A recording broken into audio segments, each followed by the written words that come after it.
The room was still filled with white lilies when Joe Whitfield slid the document across the small table.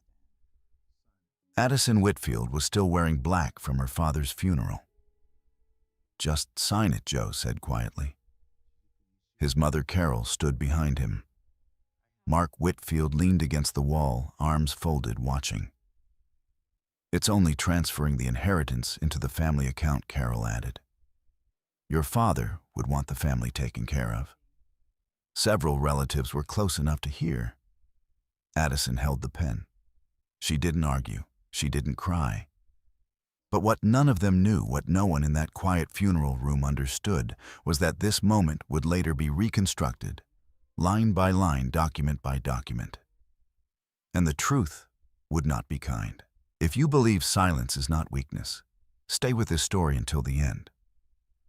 Before we continue, tell me where you're watching from and what time it is there right now. It's always fascinating to see how far these stories travel. And if stories about dignity, truth, and quiet strength matter to you, consider subscribing to the channel so you don't miss the next one.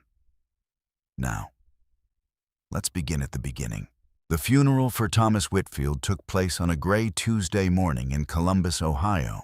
The church was older than most of the buildings around it, a red brick structure that had seen generations of families walk through its wooden doors during the worst days of their lives.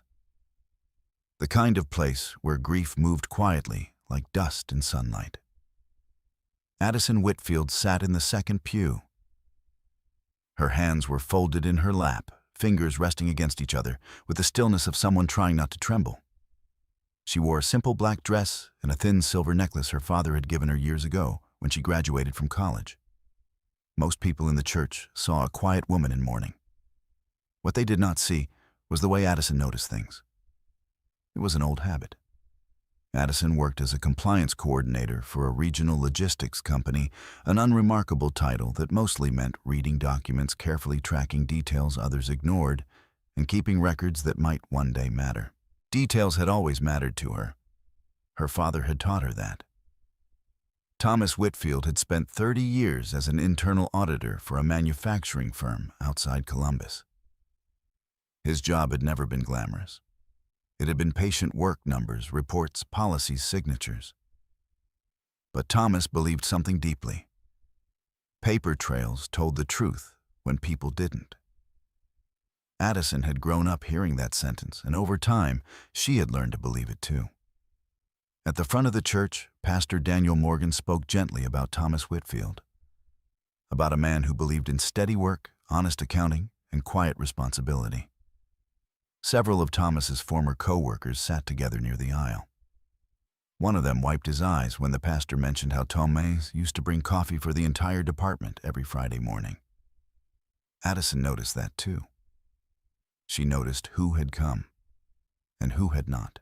Joe Whitfield sat beside her, his posture, straight hands clasped together in what might have looked like solemn respect. Joe had always been careful about appearances. He worked in equipment sales, construction, machinery mostly, and he carried himself with the confidence of someone who believed he understood how the world worked. To most people, Joe seemed supportive. He rested a hand briefly on Addison's shoulder when the pastor finished speaking. But Addison noticed something else. Joe had checked his phone twice during the service. Just quick glances, subtle, but not invisible. Behind them sat Joe's family, Carol Whitfield. Joe's mother wore a dark navy coat and a pearl brooch that caught the light each time she shifted in her seat. Carol had a voice that could sound warm when she wanted it to, but there was always an edge beneath it. Next to her sat Joe's older brother, Mark Whitfield. Mark was broader, louder, the kind of man who filled rooms without noticing it. His wife Linda sat beside him, whispering occasionally, and glancing toward Addison with the polite expression of someone who did not quite know what to say to grief. The service ended quietly. People stood hugged, shook hands, spoke softly. Addison accepted each gesture with the same small nod. She thanked Thomas's former colleagues. She thanked neighbors. She thanked a retired accountant who had once mentored her father. Every conversation blurred slightly at the edges, but Addison still noticed details. Who asked about the house? Who asked about the will? who avoided those questions. Joe stayed close to her as they walked outside into the cold afternoon air. The sky was pale and flat, the kind of winter light that made everything look slightly drained of color. The burial would happen later that day. For now, the family gathered in the church reception hall where folding tables had been arranged with coffee and simple food. It was there that the first real conversation happened. Carol approached Addison with a sympathetic smile. "Oh, honey," she said softly, touching Addison's arm. "Your father would be proud of how strong you're being." Addison nodded. "Thank you." Carol glanced toward Joe, then toward Mark. It was a small movement, but Addison noticed. "We should talk about a few things soon." Carol continued gently. "Family matters. Nothing urgent, of course." Joe stepped closer. "It's just practical stuff," he said. "Things that are easier to handle sooner rather than later." Addison did not answer immediately. Instead, she picked up a paper cup of coffee from the table and took a slow sip. Hot, bitter, normal. Normal things helped people think. "What kind of things?" she asked finally. Mark joined them now. "Well," he said, lowering his voice slightly, "the house for one." Addison looked at him. "The house, the one your dad left," Mark said. "Places like that can lose value if they sit too long." Linda added quickly, "We're just thinking about what's best." Carol nodded in agreement. "Families should make decisions together," she said. "That's all we mean."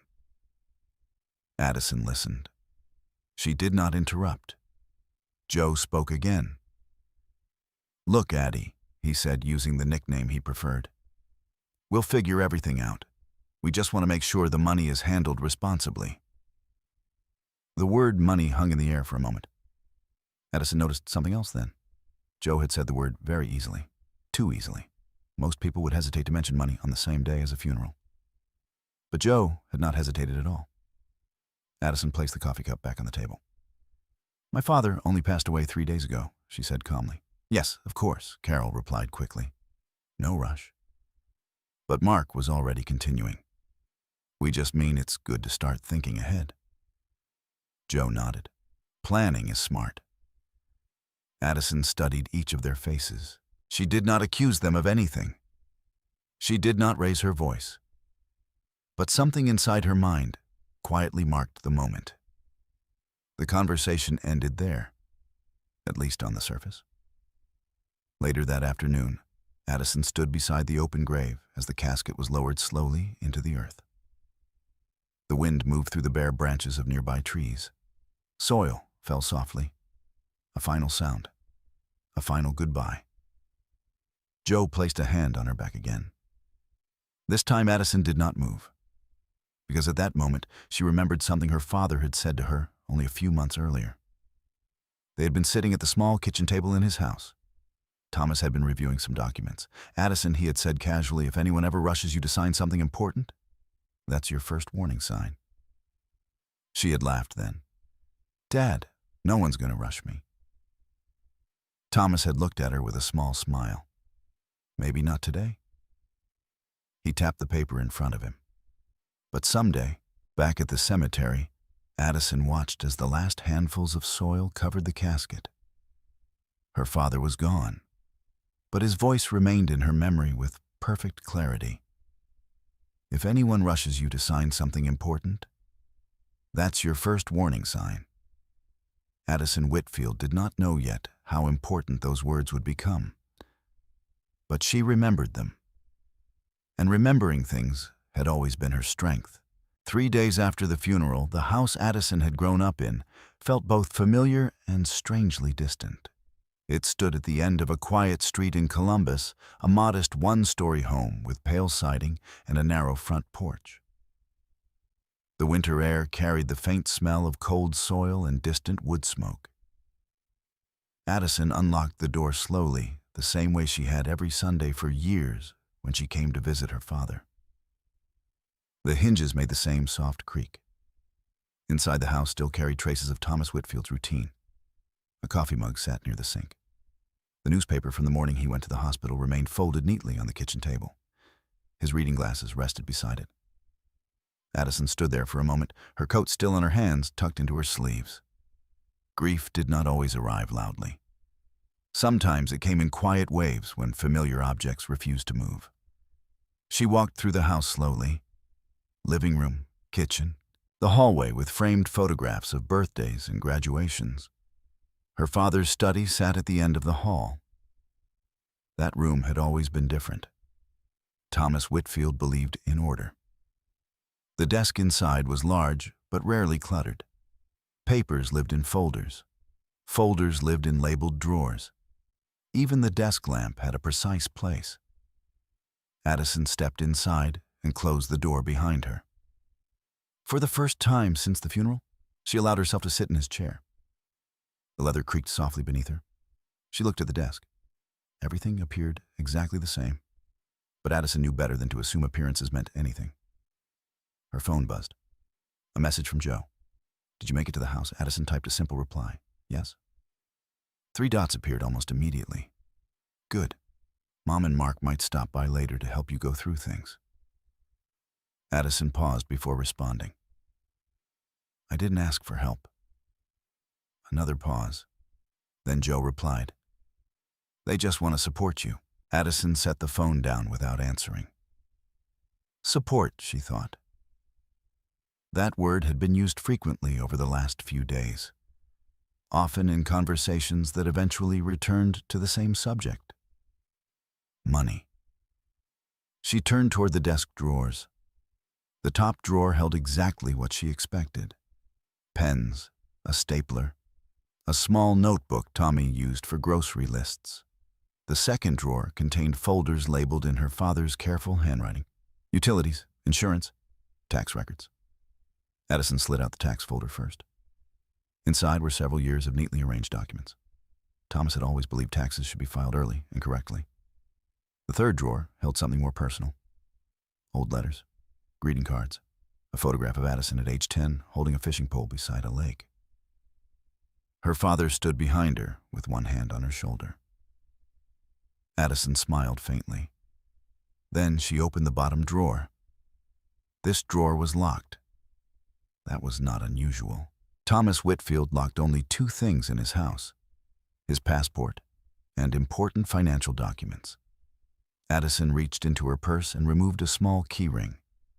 Her father had given it to her during one of her visits the previous year, just in case, he had said. At the time, she had not thought much about it. Now she did. The small brass key slid easily into the lock. A soft click followed. Inside the drawer were 3 thick folders, one labeled estate documents, one labeled bank accounts, and one labeled property deed. Addison opened the estate folder first. Inside were copies of Thomas's will, along with contact information for his attorney, Daniel Reeves. The name was familiar.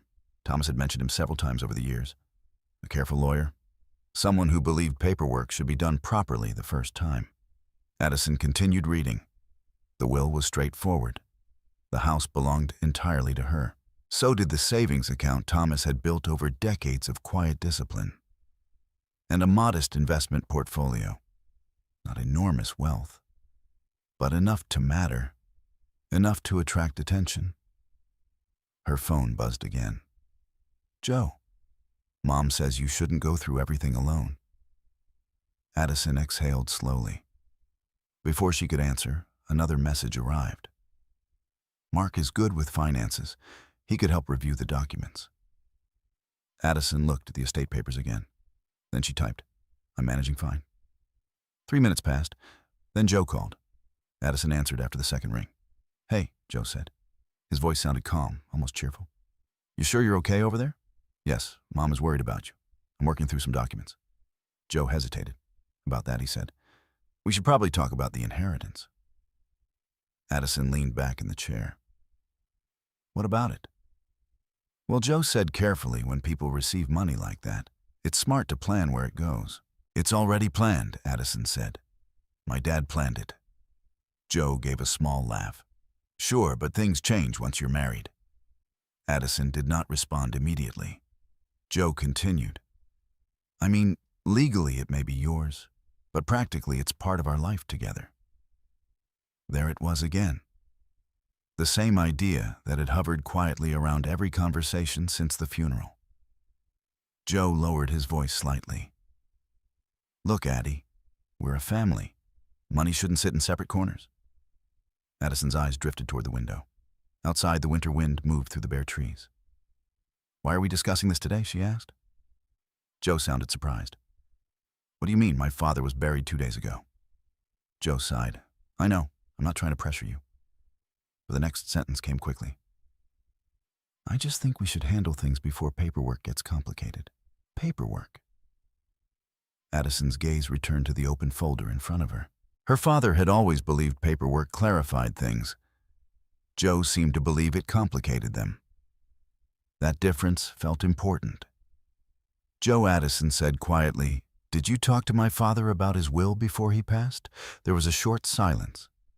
Then Joe answered, once or twice. When, a few weeks before he went into the hospital. Addison absorbed that. Her father had not mentioned such conversations. What did you discuss? Just general stuff, Joe said quickly. Nothing serious. Addison said nothing. Silence stretched across the line.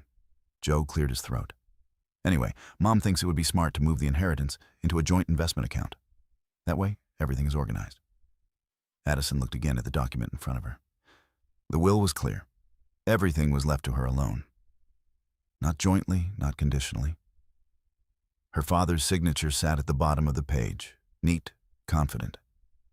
Addison spoke carefully. I'm not moving anything right now. Joe sounded mildly irritated. Addie, I'm just trying to help. I know. So why make it complicated? Addison closed the folder gently. Because sometimes waiting is the safest option. Joe exhaled through the phone. You're overthinking this. Addison did not argue. She simply said, we can talk later, and ended the call. The house returned to quiet again. Addison sat there for several minutes. Then she did what her father had always done when facing uncertainty. She began organizing information. First, she photographed each page of the will.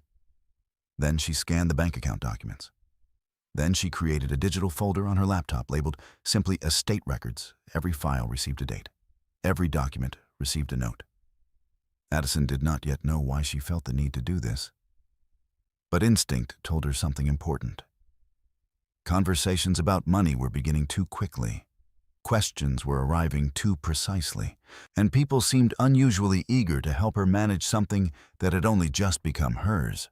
As Addison Whitfield worked quietly at her father's desk, the winter afternoon faded slowly into evening. Lights turned on along the street outside. The house remained still. But somewhere in ways that had not yet fully revealed themselves, a conflict had already begun.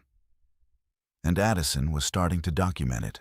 The next morning, Addison Whitfield woke before sunrise. The house she shared with Joe was quiet, the kind of quiet that only existed before the routines of the day began. The kitchen clock read 5:42 a.m. when she stepped inside, tying her robe loosely at the waist. She turned on the small lamp over the counter instead of the overhead light. Soft light helped people think. It had been another habit her father practiced, often never flood a room with light when you only needed enough to see the important things. Addison poured coffee into a mug and sat at the kitchen table. Her laptop opened in front of her. The folder labeled Estate Records was already growing. Scanned copies of the will, photos of the bank documents, a separate file containing the contact information for Daniel Reeves, the attorney her father had trusted. Addison had not called him yet, not because she doubted him, but because she believed something her father had told her many years ago. Before asking for advice, gather your facts.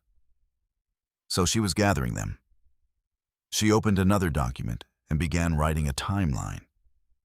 December 3rd, Dad admitted to hospital. December 6th. Joe asked about estate paperwork. December 12th. Funeral, December 15th. Discussion about moving inheritance to joint account. The dates were simple, but the pattern was not. Her phone buzzed softly beside the laptop. A text message from Carol Whitfield. Good morning, Addison. Joe said you were at your father's house yesterday. Addison stared at the message for a moment. Then she typed a neutral reply. Yes. Another message arrived almost immediately. You shouldn't handle those things alone. Mark knows a lot about investments. Addison watched the small typing bubble appear and disappear several times. Then another message arrived. Families should help each other with financial decisions. Addison placed the phone face down on the table. She did not respond.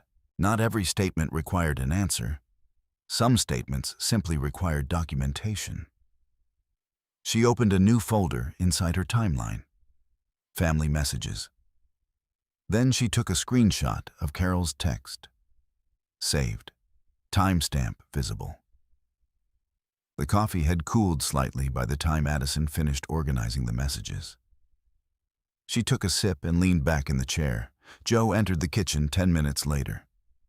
His hair was slightly messy, his expression still soft with sleep. "You're up early?" he said. "I couldn't sleep." Joe walked to the coffee maker and poured himself a cup. "You went back to your dad's place yesterday, right, yes?" Joe stirred sugar into his coffee slowly. "You find anything interesting?" The question sounded casual. But Addison noticed something. Joe was not asking about memories. He was asking about discoveries. "Just paperwork," she said. Joe nodded. "Did you see the bank statements?" Addison did not look away from him. "Yes." Joe took a sip of coffee. "How much is in the account?" Addison let the silence linger for a moment. Then she asked a different question. "Why do you want to know?" Joe gave a small shrug. "Because we're married." "That's not what I asked." Joe set the mug down on the counter. "Addie, come on." Addison remained calm. "You asked about the amount before asking about anything else." Joe sighed. "You're reading too much into this." Maybe she was. Or maybe she was simply paying attention. Joe leaned against the counter. "I just think we should make smart decisions with it." "What kind of decisions?" "Well, Joe said for starters the house." Addison already knew this conversation was coming. "The house is mine now," she said. "Technically, yes." Joe walked closer to the table. "But practically, it's an asset that should benefit both of us." Addison closed her laptop. Her voice remained steady. "What do you suggest?" Joe looked relieved that she had asked. "Selling it would be the easiest option." Addison waited. Joe continued. "The market is still good. We could take the money and invest it." "We?" "Oh, Joe nodded. "Yes, us." Addison folded her hands on the table. "My father left the house to me. And you're my wife." The sentence came out quickly, almost automatically. Addison noticed that too. Joe continued speaking, gaining confidence as he talked. "Look, Mark and I have been discussing some opportunities." Addison's eyes lifted slightly. "Opportunities?" Joe nodded. "Mark's construction business is expanding. He could use some capital." There it was, the real direction of the conversation. Addison spoke carefully. "You want to use my inheritance to invest in Mark's business." Joe frowned slightly. "When you say it like that, it sounds selfish." "Is it incorrect?" Joe hesitated. "No, but that's not the point." Addison watched him. Joe ran a hand through his hair. "Mark has a solid plan. This could benefit everyone." "Everyone, yes." Addison leaned back slightly in her chair. "And what happens if the business fails?" Joe's expression hardened. "It won't. That wasn't my question." Joe's voice sharpened slightly. "Addie families support each other." Addison had heard that phrase twice already. Once from Carol, now from Joe. Patterns mattered. "What kind of investment are we talking about?" she asked. Joe shrugged. "We haven't worked out the exact numbers yet." "Have you already told Mark about the inheritance?" Joe did not answer immediately. That silence gave Addison her answer. Joe noticed her expression change slightly. "Of course I mentioned it," he said defensively. "He's family." Addison nodded slowly, another note in the timeline forming quietly in her mind. Joe stepped closer. "You're acting like this money is some kind of secret." "It isn't." "Then why not use it?" Addison opened her laptop again. She clicked on the estate records folder. Her father's will appeared on the screen. Joe leaned forward slightly to read. Addison pointed to a line near the bottom. My father wrote this carefully.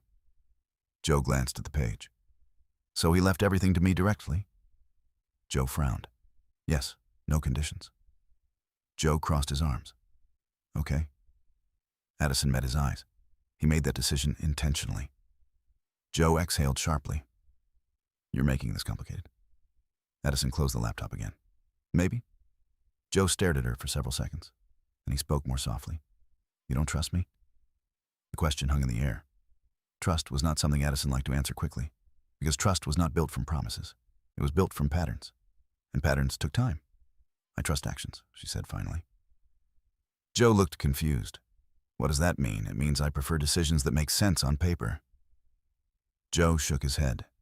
You sound like your father. Addison did not take that as an insult. Thomas Whitfield had spent most of his life teaching her something simple. When people became impatient about money, there was usually a reason. Joe finished his coffee and walked toward the door. We'll talk about this again tonight, he said.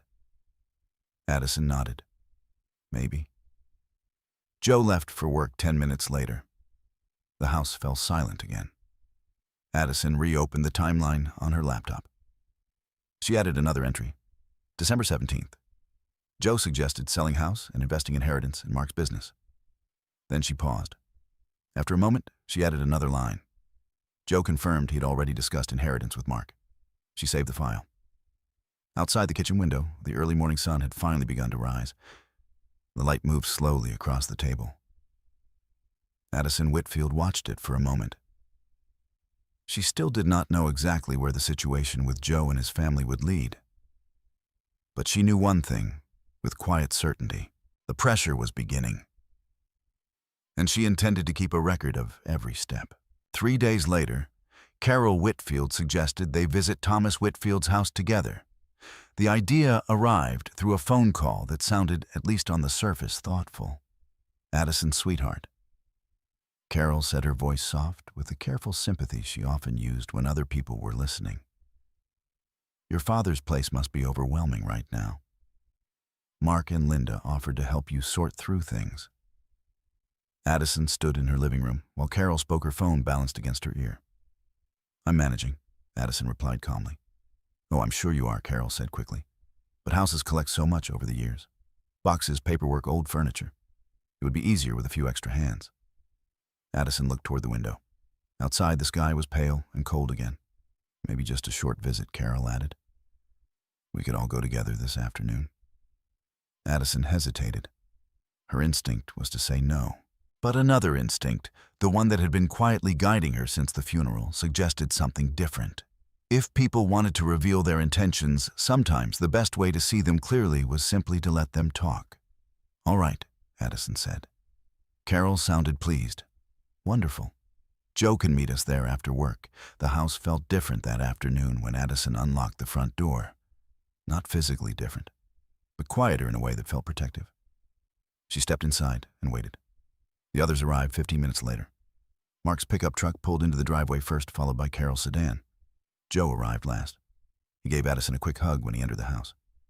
You doing okay? Yes. Mark stepped inside behind him, looking around with open curiosity. So this is the place, he said. His voice carried the tone of someone inspecting a property rather than visiting a home. Linda followed him in offering Addison a polite smile. It's smaller than I expected, she said gently. Carol walked slowly through the living room, her eyes scanning the walls.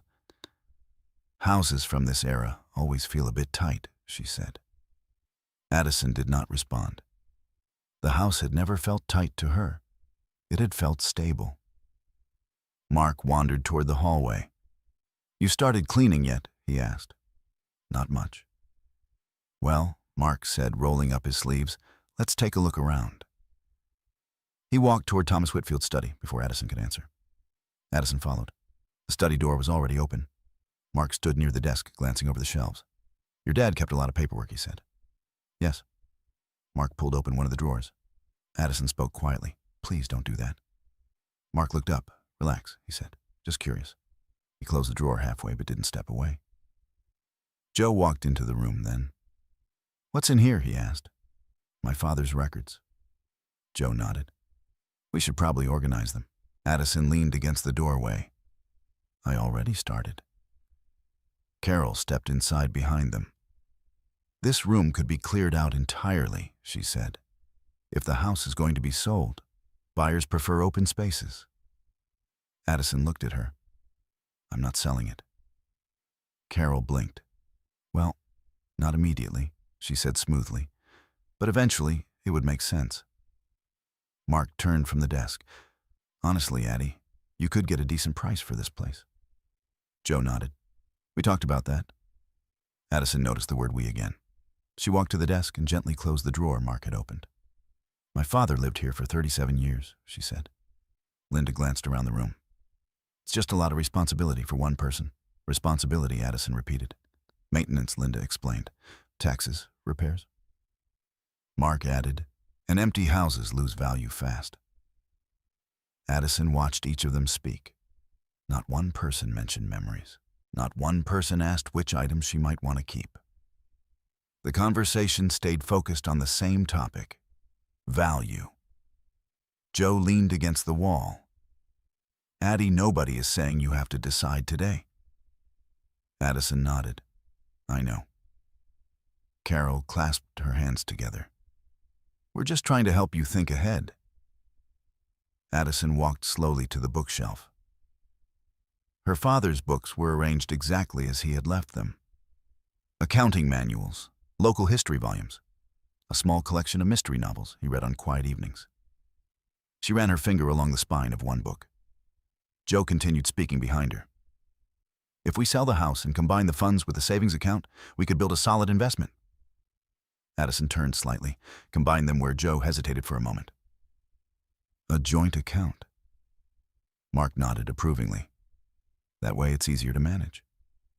Linda smiled faintly. "And it benefits the whole family." Addison noticed something then. Mark's eyes had drifted back toward the desk, specifically toward the lower drawer, the one that had been locked before. "Is that where the bank papers are?" Mark asked casually.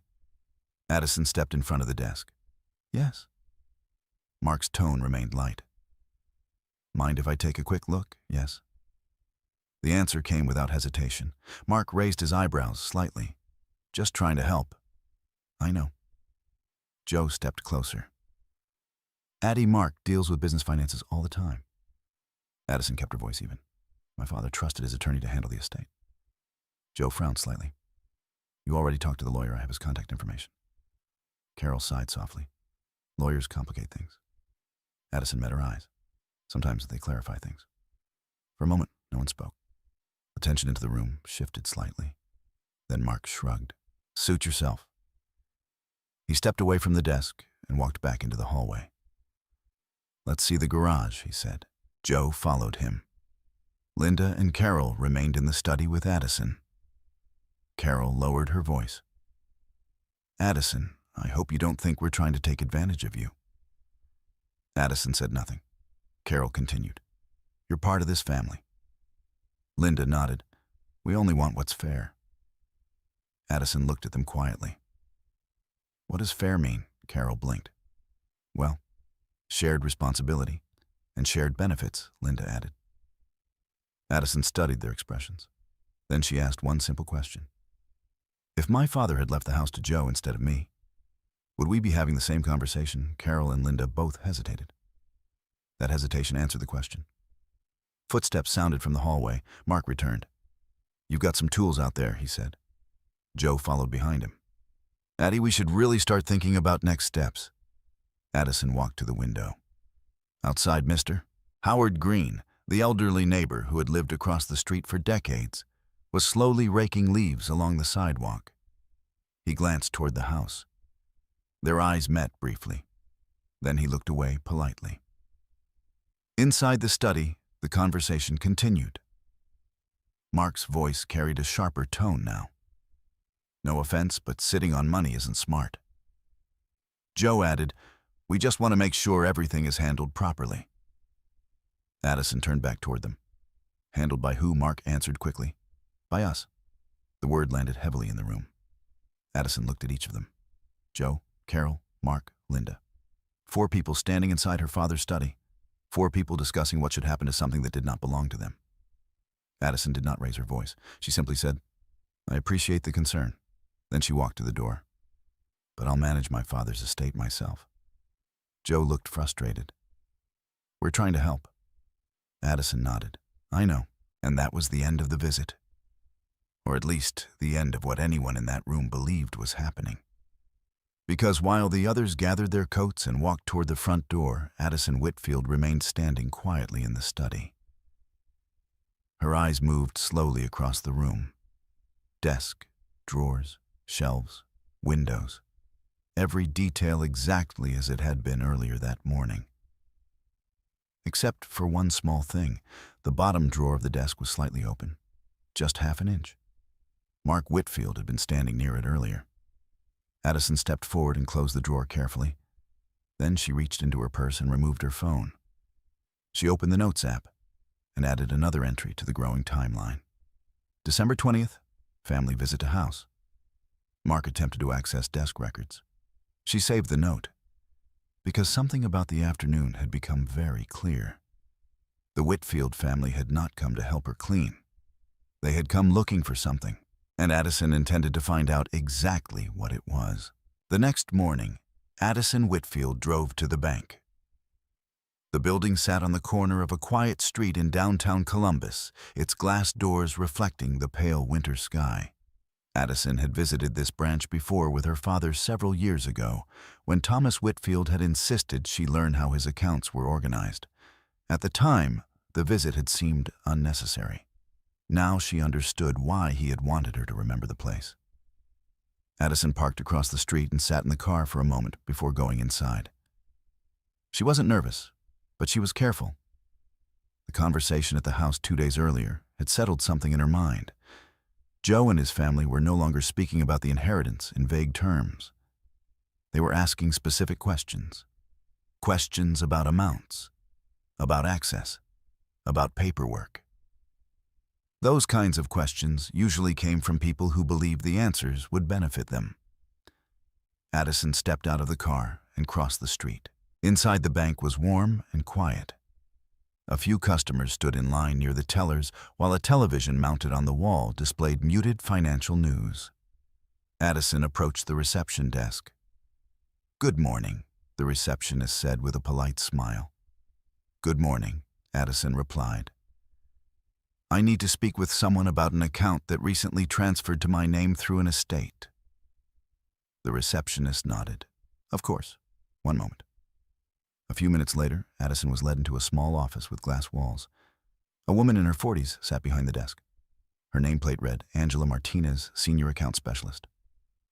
Angela greeted Addison warmly. "How can I help you today?" Addison handed her identification and a copy of the estate paperwork she had printed earlier that morning. "My father passed away recently," Addison explained. "His accounts are in the process of transferring to me." Angela glanced through the documents carefully. "I'm sorry for your loss," she said. "Thank you." Angela typed something into her computer. "Yes, I see the accounts here," she said after a moment. "They were listed with you as the beneficiary." Addison nodded. "I just want to make sure I understand how everything is structured." Angela turned the monitor slightly so Addison could see the screen. "There are 2 accounts," she explained. "A savings account and an investment account. Both are currently in transition, but will transfer fully to your name within the week." Addison studied the numbers on the screen. Her father had saved steadily for decades. The total amount wasn't enormous, but it was enough to change the direction of a life, if handled carefully. Angela continued. "Right now, no one else has access to these accounts." Addison asked her first important question. "If I were married, would my spouse automatically have access?" Angela shook her head. "No. Inheritance accounts are typically considered separate property unless you deliberately add another person or transfer funds into a joint account."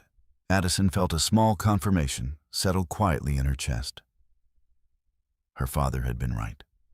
Paperwork mattered. What if someone asked me to move the money into a joint account? Addison asked. Angela smiled gently. That would be entirely your choice. And if I did, then the funds could become shared assets? Addison nodded slowly. That's what I thought. Angela studied her expression for a moment. If you're unsure about anything, you don't have to make decisions immediately, she said. Accounts like these can remain separate indefinitely. Addison appreciated the calm tone. Can I request copies of the account history? She asked. Of course. Angela printed several pages and slid them across the desk. These show recent activity and account ownership changes. Addison scanned the documents carefully. There was nothing unexpected in the savings account. But something about the investment account caught her attention. A note near the bottom of one page. Account inquiry phone request logged 2 weeks prior. Addison looked up. Can you tell me who made this inquiry? Angela checked the system again. It was a general information request. Do you have the caller's name? Angela frowned slightly. It appears someone asked whether the beneficiary designation had changed. Addison felt her attention sharpen. Did they give a name? Angela read the log entry. The caller identified himself as Joe Whitfield. Addison sat very still. 2 weeks earlier. That was before the funeral, before the burial, before anyone had officially discussed the inheritance with her. Angela continued speaking. The employee who took the call explained that we couldn't provide details without authorization. Addison nodded. That makes sense. Angela added, no information was released. Addison believed her. Banks did not share financial details easily. But the inquiry itself mattered. Joe had already been investigating the account before Addison had even seen the paperwork. Angela handed Addison the printed records. If you ever want to place additional security measures on the account, we can do that. What kind of measures? For example, requiring in-person verification before major transfers. Addison considered that. Yes, she said. I'd like that. Angela updated the account settings. Done, she said. Addison placed the documents neatly into a folder. As she stood to leave, Angela spoke again. One more thing. Addison paused. If anyone pressures you to move inheritance money quickly, Angela said carefully, it's usually wise to slow down. Addison gave a faint smile. My father used to say something similar. Angela nodded knowingly. Good advice rarely changes. Addison left the bank and stepped back into the cold afternoon air. The sky had darkened, slightly clouds moving slowly across the city. She sat in her car again, placing the folder on the passenger seat. Joe Whitfield had called the bank 2 weeks earlier. The information settled heavily but calmly in her mind.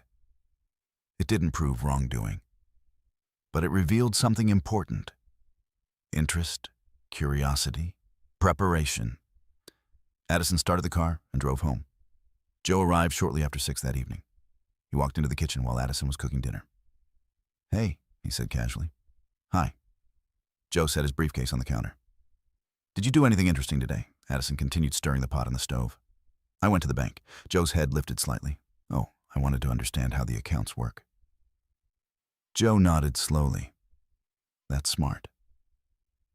Addison turned toward him. The bank mentioned someone called 2 weeks ago, asking about the beneficiary. Joe froze for half a second. Then he recovered quickly. Oh, that was probably me. Addison watched him quietly. I was just checking some things. 2 weeks ago, Joe shrugged. I figured it would be good to understand the situation.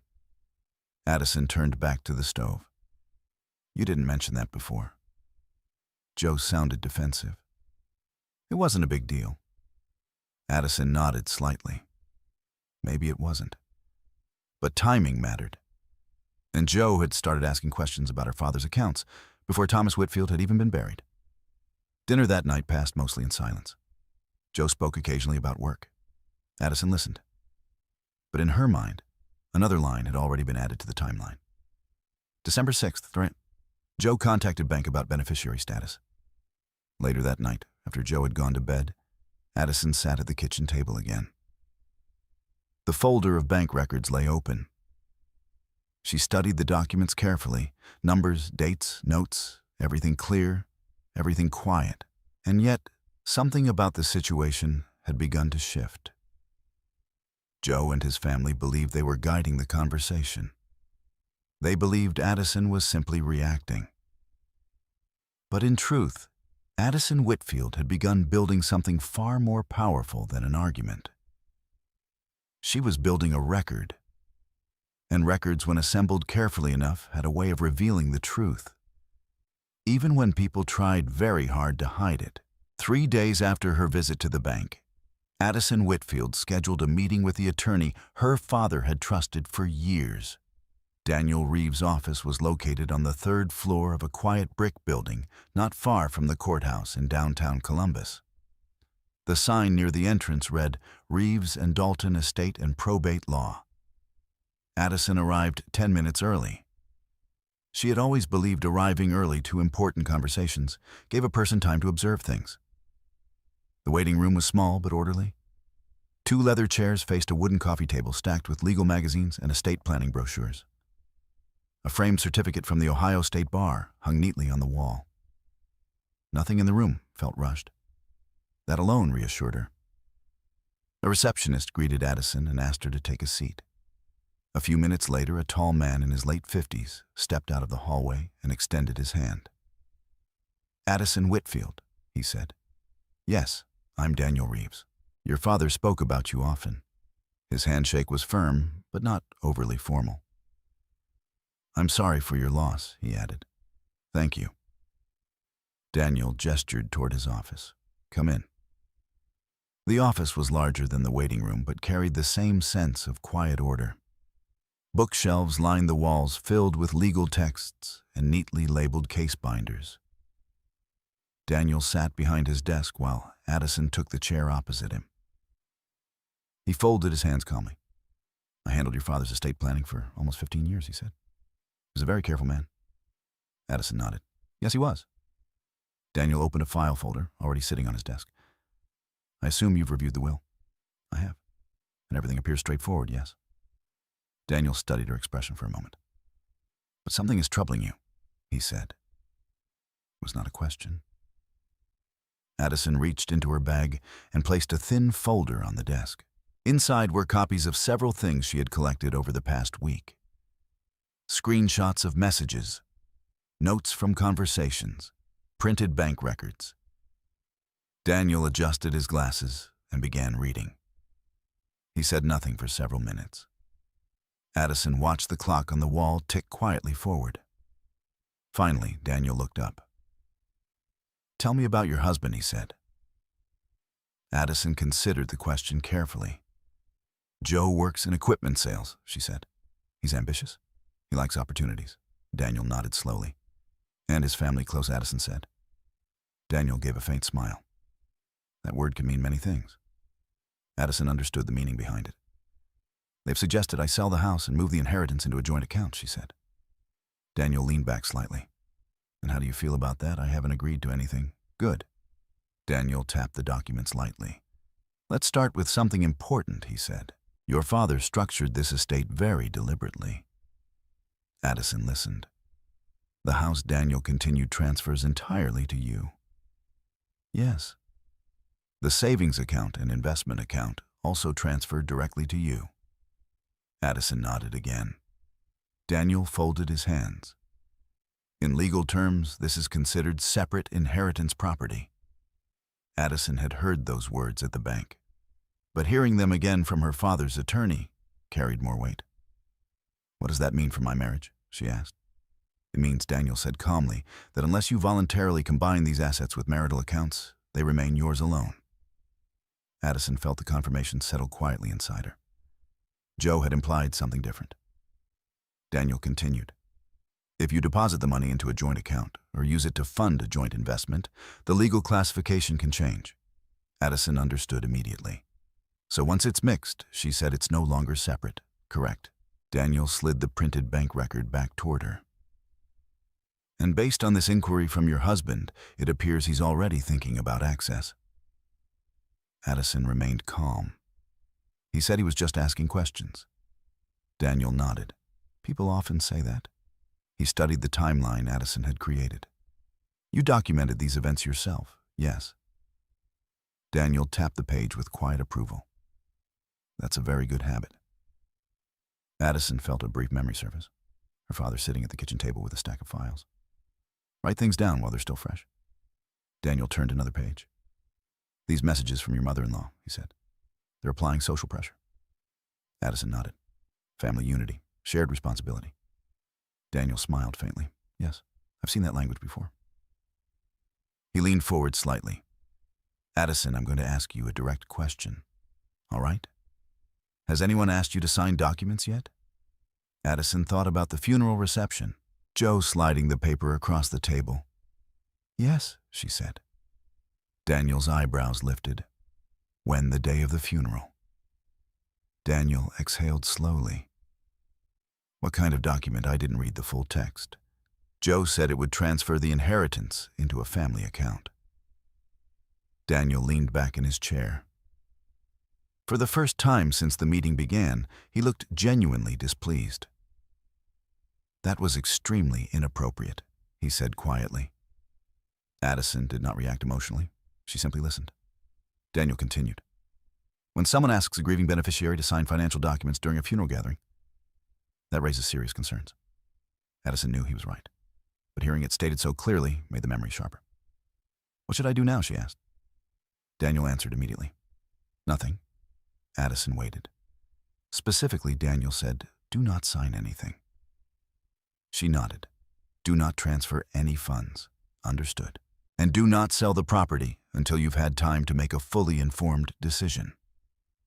Addison appreciated the simplicity of the instructions. Daniel closed the folder. One more question, he said. Yes. Do you feel pressured by your husband or his family? Addison considered the word carefully. Pressure did not always appear as shouting. Sometimes it appeared as polite persistence, repeated suggestions, friendly advice that returned again and again. Yes, she said finally. Daniel nodded. I suspected as much. He opened another drawer and removed a blank notepad. If the pressure continues, he said there are legal ways to address it. Addison watched him write a few short notes. For now, Daniel continued, the best thing you can do is exactly what you're already doing. Document yes. Daniel looked directly at her. Because situations like this often reveal their true nature over time. Addison understood. People who believed they were entitled to something usually became less careful the longer they pursued it. Daniel handed her a business card. If anything changes, he said, call me. Addison stood. Thank you. Daniel walked her to the door. Just before she left, he added one final thought. Your father was a very thoughtful man, he said. Addison paused. Yes, he was. Daniel gave a small nod. I suspect he anticipated the possibility of pressure after his passing. Addison felt the weight of that sentence.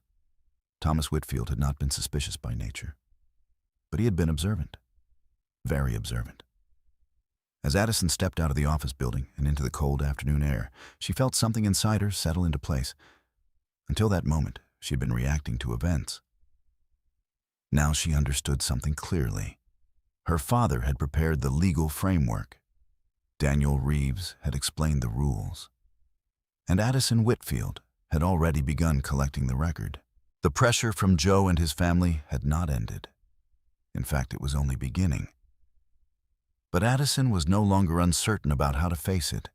She would do exactly what her father had always done. She would watch, she would document, and she would wait until the truth revealed itself completely. After Addison met with Daniel Reeves, something about the rhythm of her days began to change. Not outwardly. From the outside, life still looked ordinary.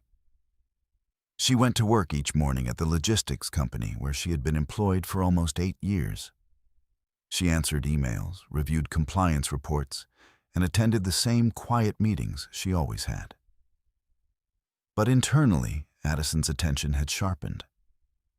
Her father used to say that when people wanted something badly enough, they eventually stopped hiding how they asked for it. Addison suspected that moment was coming. It arrived sooner than she expected. The first message came from Joe on a Monday afternoon while Addison was finishing a quarterly compliance report. The email subject line read, "Financial planning." Addison opened it slowly. Joe's message was longer than usual. "Addie, I've been thinking more about your dad's estate. I know the past couple weeks have been overwhelming, but I really believe we should start making some structured decisions. Mark and I talked through a few investment options. One of them involves moving the savings account into a family trust structure that we can manage together. This isn't about taking anything from you. It's about making the money grow in the smartest way possible. Let's talk tonight." Addison read the message twice. The wording was careful, calm, reasonable on the surface. But certain phrases stood out. Move the savings account, family trust, managed together. Addison clicked forward. The recipient field filled automatically. Daniel Reeves. She added a short note. Received today. First written proposal. Then she sent it. Her father had always insisted that written communication was valuable because written words rarely disappeared. 20 minutes later, another message arrived. This one came from Carol Whitfield. Not email, text message. "Joe told me you're hesitant about the investment plan." Addison placed her phone on the desk for a moment before replying. She typed a simple response. "I'm considering my options." Carol answered almost immediately. "Sweetheart, sometimes hesitation can cost opportunities." Addison watched the words appear. Another message followed. "Families succeed when everyone contributes." Addison took a screenshot, saved it. Then she placed the phone back down without replying again. By the time Addison arrived home that evening, Joe was already there. He was sitting at the kitchen table with his laptop open. "Hey," he said as she walked in. "Hi," Joe looked relieved. "I sent you an email earlier." I saw it. Joe turned the laptop so she could see the screen. A document filled the display. Title at the top, Whitfield Family Investment Structure. Addison read silently. The document outlined a proposed financial plan. Step 1. Sell the Columbus house. Step 2. Transfer inheritance funds into a joint investment trust. Step 3. Allocate part of the capital to Mark's construction expansion project. Joe spoke while she read. "Mark has been researching this for weeks." Addison noticed the word again. Weeks. Before the funeral, before the burial, before anyone had officially discussed the inheritance. "Where did this document come from?" Addison asked. "Mark drafted it." Addison continued reading. Several sections discussed projected returns, estimated growth, family equity distribution. But one detail stood out. Joe Whitfield listed as primary trust manager. Addison looked up. "You would control the trust." Joe nodded. "Someone has to manage it, and Mark he would handle the construction investment side." Addison studied his expression. Joe seemed confident, certain, as if the decision had already been made. "You've put a lot of work into this," Addison said. Joe smiled. "Because I care about our future." Addison closed the laptop gently. "I'm not moving the inheritance." Joe's smile faded. "Addie, you haven't even thought about it." "I have." Joe leaned back in his chair. "You're being defensive. I'm being careful." Joe rubbed his forehead. "Why are you making this harder than it needs to be?" Addison's voice remained calm. "Because once the money moves, it can't move back." Joe stared at her. "It's not your money alone anymore." Addison did not react emotionally, but she did notice the phrasing. "My father left it to me," she said, "and you're my wife." The argument had circled back to the same point: marriage, shared assets, family. Joe leaned forward. "Addie, we're not strangers." "No." "Then why act like I'm trying to steal something?" Addison looked at him for a moment before answering. "I'm acting like someone who hasn't made a decision yet." Joe exhaled sharply. "Mom says you're isolating yourself." Addison did not respond. Joe continued. "She thinks grief is clouding your judgment." Addison noticed something then. Joe had begun using other people's voices to reinforce his arguments, Mom says. Mark thinks. Everyone agrees. That technique worked well in families. But it did not change paperwork. Her phone buzzed. Another message from Mark. Addison opened it. Joe told me you're unsure about the trust. Look, Addie, this is a great opportunity. Construction projects are exploding right now. If we move quickly, we can triple the return. Addison read the message without expression. Then she placed the phone face down on the table. Joe watched her. Well, Addison stood. I'm making dinner. Joe's frustration surfaced more clearly now. You're avoiding the conversation. No, Addison said. I'm postponing it. Joe shook his head. This is exactly what Mom warned me about.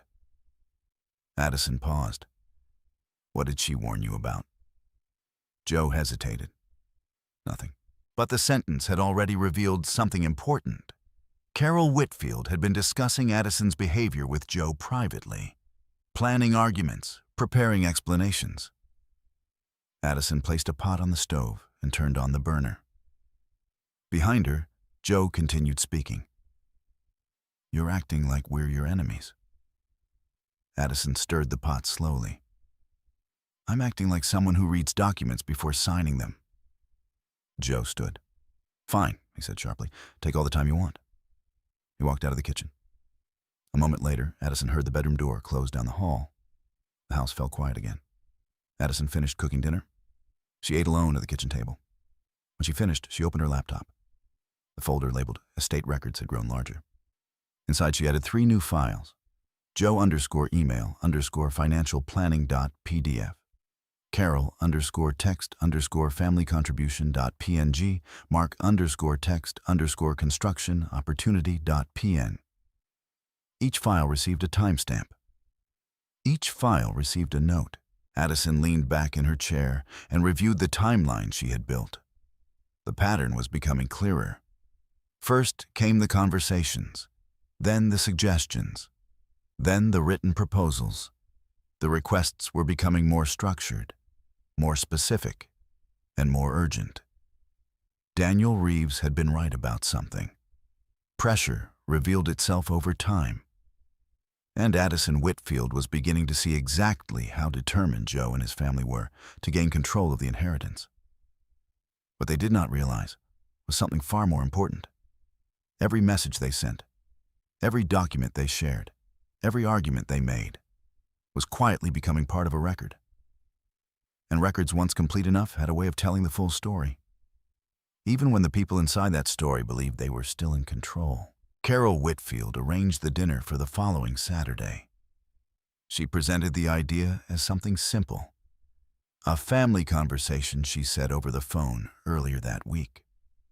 Nothing formal, just dinner together so we can clear the air. Addison knew immediately what the evening would be about. The inheritance. But she agreed anyway. By now she had learned something important about the Whitfield family. When they believed they were persuading someone successfully, they talked more than usual. And when people talked too much, they often revealed more than they intended. Carol's house sat in a quiet subdivision outside Columbus. It was larger than Addison's father's home, with wide windows and a polished front porch light glowing against the early winter darkness. Joe drove them there just before 6. The car ride had been mostly silent. Joe seemed calmer than he had earlier in the week, but Addison recognized the kind of calm that often came from believing a conversation had already been planned in advance. When they entered the house, Mark and Linda were already there. Carol greeted them warmly. "There you are," she said, embracing Joe, and then Addison with a gentle touch on the shoulder. Dinner had been arranged carefully. The dining table was fully set. Plates, wine glasses, cloth napkins folded neatly beside polished silverware. Carol believed in presentation. Addison noticed every detail as she sat down. Carol at the head of the table, Mark and Linda on one side, Joe beside Addison on the other. The arrangement itself felt deliberate. Dinner began pleasantly enough. Carol spoke about neighborhood news. Linda mentioned a new grocery store opening nearby. Mark described a construction project he was working on downtown. Addison listened quietly. Occasionally, she answered simple questions about work. For almost 30 minutes, no one mentioned the inheritance. But Addison knew the topic would arrive eventually. It always did. The shift came when Carol set her wine glass down gently and folded her hands together. "Well," she said softly, "I suppose we should talk about the situation." Joe nodded slightly. Mark leaned back in his chair. Linda glanced briefly toward Addison. Carol's voice carried the careful tone of someone about to deliver a prepared message. "Addison," she began, "we know the past few weeks have been incredibly difficult for you." Addison nodded once. Carol continued, "And we all want to support you as you move forward." Joe added quietly, "That's what this dinner is about." Addison waited. Carol looked toward Mark. Mark cleared his throat. "The construction expansion we talked about earlier," he said, "is moving fast." Addison had expected this. "Several investors are already involved," Mark continued, "but we're still short on capital." Joe leaned forward slightly. That's why the inheritance could make such a difference. There it was. Direct, unmistakable. Addison set her fork down. "You want to use my inheritance for the construction project?" Mark nodded. "It's not just about the project," Joe added quickly. "It's about building something for the family." Carol's voice softened again. "Think of it as your father's legacy, helping create a future for all of us." Addison noticed the phrasing. Legacy, future, family. Words designed to feel noble. But beneath them lay a simpler truth.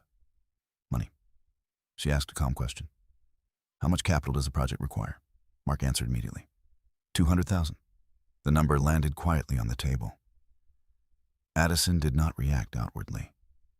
But she noticed something. Joe did not look surprised. Neither did Carol. The figure had clearly been discussed before this dinner. "How much have other investors committed?" Addison asked. Mark hesitated briefly. "About half. So you need the other half." Mark nodded. Joe spoke again. "If we move the inheritance into the trust structure I showed you, the funds can be allocated easily." Addison looked at him. "You've already structured the plan." "Yes. Without my agreement." Joe shifted slightly. "We assumed you'd see the opportunity." Linda leaned forward gently. "Addison, this could really change everyone's lives." Carol nodded. "And your father would be proud, knowing his savings helped build something meaningful." Addison remained silent for several seconds. Silence made people uncomfortable. Eventually, Mark spoke again. "Look," he said, his tone slightly sharper now. "Money sitting in a savings account doesn't do much." Addison met his eyes. "It grows slowly, exactly. And slowly is sometimes safer." Mark shook his head. "You're thinking too small." Joe placed his hand lightly on the table. "Addie, we're not asking you to give the money away. You're asking me to risk it," Joe sighed. "All investments involve risk." Addison turned toward him. "Are you personally guaranteeing the loan?" Mark laughed softly. "That's not how business works." Addison asked another question. "If the project fails, what happens to the investment?" Mark's expression tightened slightly. "It won't fail. That's not the question I asked." Joe looked uncomfortable now. "Addie, you're interrogating us." Addison shook her head gently. "I'm asking the same questions any investor would ask." Carol leaned forward. "This isn't a corporate boardroom." "No," Addison agreed. "It's a financial proposal." For a moment, no one spoke. Then Mark said something that changed the tone of the evening. "You're acting like we're trying to take advantage of you." Addison did not answer immediately. Mark continued, "You married into this family." Joe added quietly, "We thought you trusted us." Addison studied their faces. Trust again. It was always the same argument. Trust without documentation. Trust without guarantees. Trust without safeguards. She asked one final question. "When did you start planning this investment?" Mark looked confused. "What do you mean you said earlier that you've been discussing it for weeks?" Joe shifted in his chair. Mark answered quickly. "Well, the expansion has been in development for a while." Addison's voice remained calm. "Before my father passed away, no one answered immediately. That silence was enough. Joe finally said, 'We knew the inheritance would eventually come into the picture.' Addison felt the room grow very still. Her father had been alive when they started planning how to use his money. Carol tried to smooth the moment. Everyone knew Thomas wanted Addison to be secure. Mark added defensively, "This isn't about your father." But Addison understood something clearly now. It had always been about her father's money. Joe leaned closer. "So what's your answer?" Addison looked around the table. 4 people watching her carefully, waiting, expecting. She spoke quietly. "My answer is no." The words settled into the room like a stone dropping into still water. Joe stared at her. "You're serious, yes?" Mark leaned back with visible frustration. "You're making a mistake." Carol sighed softly. "Addison families make sacrifices for each other." Addison stood from the table. "I'm not sacrificing my father's inheritance." Joe's voice sharpened. "You're being selfish." Addison paused. Then she said something simple. "I'm being responsible." She picked up her coat. "I think it's time to go home." Joe hesitated for a moment before standing as well. The drive back was silent again. But this silence felt different. Heavier, more certain. Back at their house, Joe went straight to the bedroom without speaking. Addison remained in the kitchen. She opened her laptop. The timeline appeared again. She added a new entry. December 23rd, family dinner. Mark requested $200, 000 investment. Proposal declined. Then she added another note beneath it. Joe confirmed investment planning began before Thomas Whitfield's death. Addison closed the laptop slowly. The evening had revealed something important. The Whitfield family was no longer simply suggesting ideas. They were expecting cooperation, expecting compliance. And now that Addison had refused them openly, the situation was likely to change. Pressure did not disappear when denied. It usually intensified. And Addison Whitfield suspected that the most revealing moments of this story were still ahead. The week after the dinner at Carol Whitfield's house felt strangely quiet. Too quiet. Joe still went to work each morning. He spoke politely when necessary, but the warmth in his voice had faded into something cooler and more distant. Conversations between him and Addison became short and practical. Weather, groceries, work schedules. The inheritance was not mentioned again, but Addison knew silence did not mean acceptance. Silence often meant planning. On Wednesday evening, Addison sat at the kitchen table with her laptop open, reviewing the bank documents she had collected earlier in the week. A small desk lamp cast a soft circle of light across the pages. The folder labeled Estate Records had grown thick with information. Emails, screenshots, notes. Every piece of communication from Joe or his family had been saved and organized carefully. Her father had always said that records mattered most when they were assembled before anyone realized they were being kept. Addison opened the bank statements again. She had looked at them twice already, but something about them still bothered her. At first glance, the documents simply confirmed the inheritance accounts were untouched. The savings account had not been accessed since her father's passing. The investment portfolio remained exactly as it had been. But Addison was not only reviewing her father's accounts anymore. She was reviewing something else, Joe's financial behavior. Earlier that week, while organizing household documents, she had opened the drawer where Joe kept his monthly statements for the joint checking account they shared. She had not searched through them aggressively. She had simply noticed patterns that now seemed worth examining more carefully. Addison opened the joint account records on her laptop. Several transactions stood out immediately. Large transfers, repeated payments, some labeled clearly, others less so. One payment in particular appeared 3 times in the past 6 months. Whitfield Construction Consulting, $4,500. Addison stared at the line for a moment. Whitfield Construction Consulting, Mark Whitfield's business. She clicked open the full statement. 3 payments, each separated by roughly 2 months. Total $13,500. Addison leaned back in her chair. Joe had told her only recently that Mark's expansion project needed capital. But the statement suggested something else. Joe had already been sending Mark money. Quietly, repeatedly. She opened another statement. More payments appeared. Smaller amounts, but consistent. Addison began creating a new document, Household Financial Timeline. She typed the first entry, June 4th, $4.500 transfer to Whitfield Construction Consulting. Then the second, August 11th, $4.500 transfer, then the third. October 17th, $4.500 transfer. Addison looked at the dates.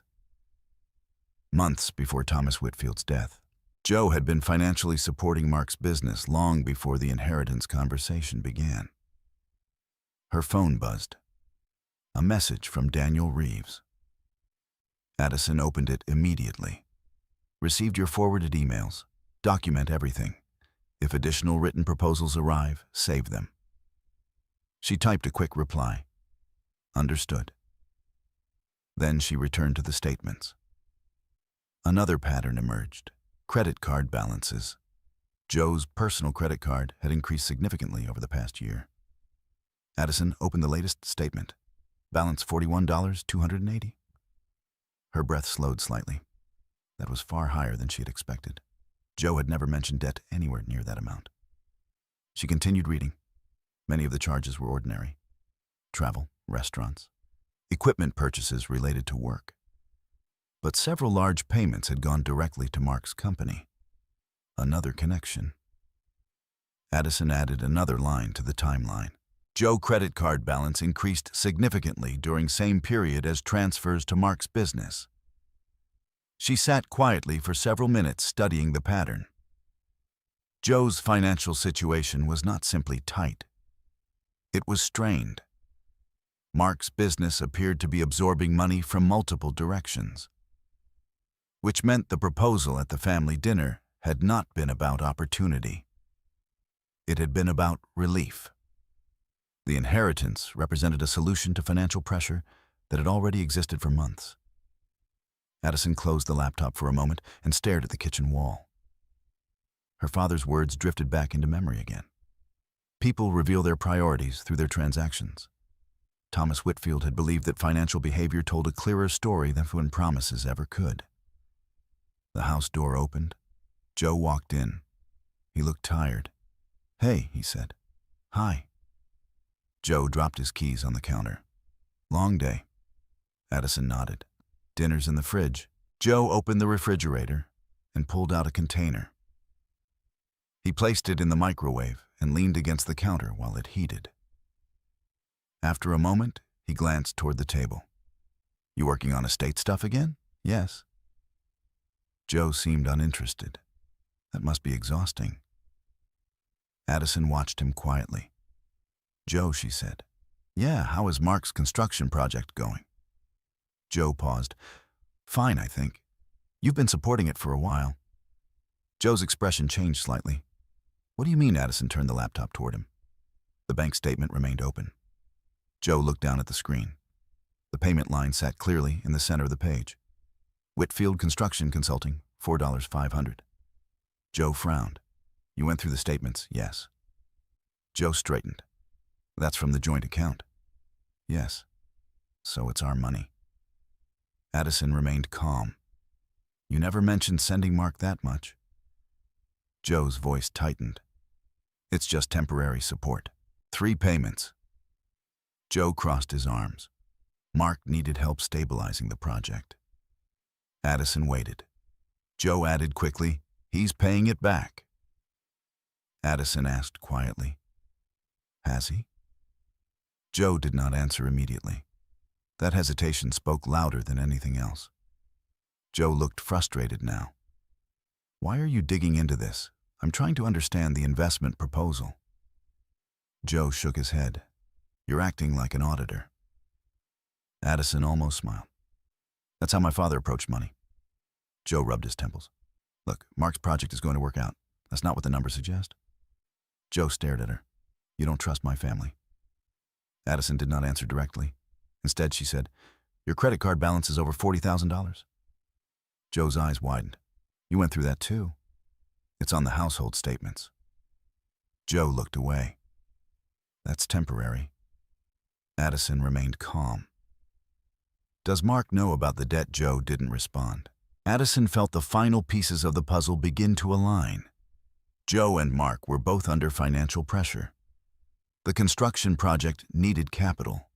Joe had already been sending money he couldn't easily afford. And now the inheritance represented a solution. A large solution. Joe finally spoke again. "You're blowing this out of proportion." Addison closed the laptop.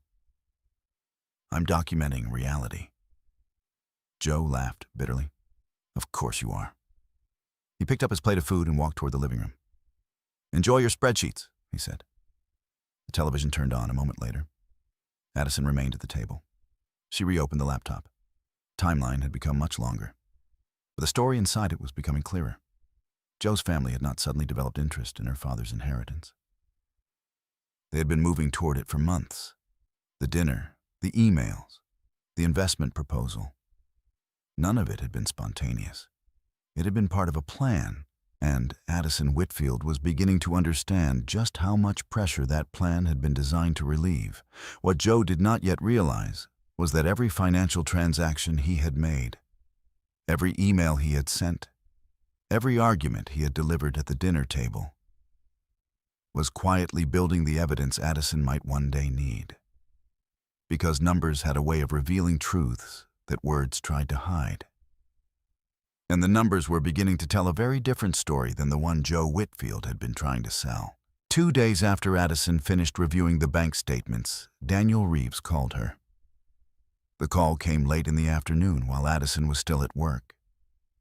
She stepped into a small conference room to answer it, closing the door behind her. "Hello, Mr. Reeves." "Daniel is fine," he said in his usual calm voice. "Do you have a few minutes?" "Yes. I've reviewed the documents you sent earlier this week," he said. "The financial timeline you created is very helpful." Addison sat down at the conference table. "I wanted to ask about something else." Daniel continued. "When your father finalized his estate paperwork last year, he left a sealed document with instructions that it be delivered to you after his passing." Addison felt a small shift in her chest. "A document, yes. I kept it with the estate file. Normally I would have sent it sooner, but I wanted to wait until you had time to settle after the funeral." "What kind of document is it?" Daniel paused briefly. "A personal letter." Addison looked at the empty chair across from her. "From my father? Yes." The words felt strangely heavy. Daniel continued. "Your father asked that I give it to you personally. Can I come by your office, of course?" They agreed to meet the next morning. Daniel Reeves' office looked exactly the same as it had a week earlier. The same quiet shelves, the same neat desk. But this time, a single envelope sat in the center of the desk. Daniel gestured toward it as Addison entered.